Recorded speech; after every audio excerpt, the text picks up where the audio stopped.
clearly the very best way to avoid food waste is to use up the things you've already got in your fridge or in your pantry. And if you're anything like me, well, there's more than a few potatoes hanging around. But you don't just need to have potatoes as a side dish. It can also be the main event. You just need a clever technique. Now, if you happen to be a glutton for punishment, feel free to grate these by hand. However, I reckon the best thing to do is to say hello to my little friend. You want to grab yourself a really great food processor because the grating blade is brilliant. The secret to making the potato cakes that we've got on the menu though is to get rid of the water. So once we remove that blade, you've got to grab the potato mixture itself and squeeze really well. Once you have conquered the spuds, you need to bind it together. And believe it or not, the thing we use is actually melted butter or ghee. How does that work? Well, butter contains a thing called lactose. I'm sure you're familiar with that. And as that caramelizes, it activates the starch in the potatoes. Now you can see it's warm and melted, but not too hot. And then we're going to want a small amount of potato flour. You'll find that in the health food aisle of your supermarket. Why? Well, it's just helping a little bit, that's all. There is one other thing I love to add, which is a small amount of Parmesan cheese. Okay, a large amount of Parmesan cheese, but hey, when it tastes this good, why wouldn't you? And to offset that, we'll throw in some thyme leaves, then form these into cake. Now, as for what size you want your potato cakes to be, that's totally up to you. I, however, reckon a good brunch size is amazing, about 100 grams, and make sure you form them really tight.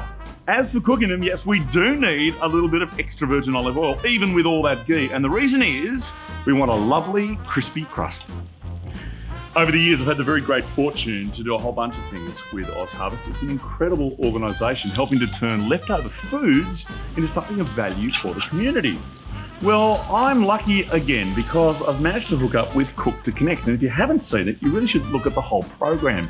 Chefs like myself taking the leftovers in our lives and converting them into beautiful food with the recipes we love best. These potato cakes, well, you will love them just as much as I do. These cook beautifully in the pan the whole way through, but it also means that I don't have my stove available and I've got other things to do. So what I'm going to do this time is actually pop them onto a tray and straight into a hot oven. That'll mean I need maybe 6 or 8 minutes, which is perfect because anyone who loves crispy bacon will tell you that's just how much time you'll need.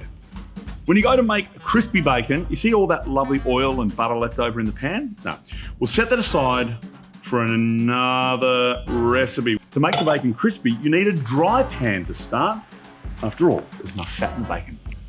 Now, of all the bacons you could use, short cut, middle cut, whatever, I like streaky bacon.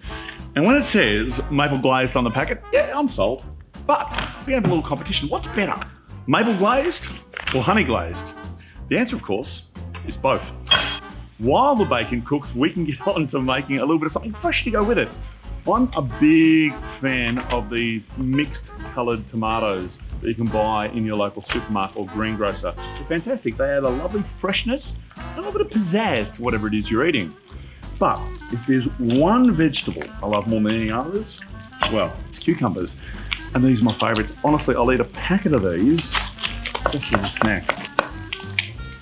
Red onion will add a little bit of acidity, which helps to contrast with the sweetness of the veggies to make them taste even sweeter. And then just a little bit of dressing. Honey mustard, again, for sweetness. You know what? The bacon's great as it is. It doesn't need too much of your intervention. You'll turn it once, and only once it starts to look foamy on top. You've got to see this. These small bubbles that start to appear along the length of the bacon, that tells you that it's achieved most of its caramelization underneath.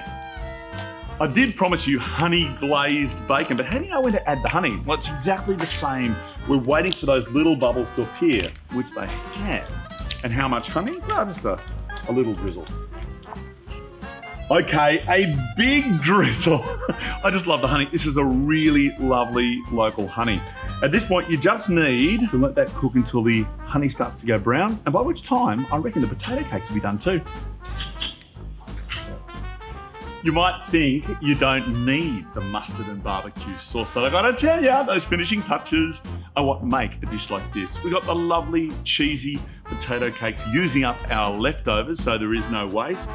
And you've got the crispy glazed bacon and a bit of salad as well. I reckon this is just about the perfect dish for inviting friends around and sharing a plate or two and a story or two. Catching up with other people, after all, is the perfect secret to connection.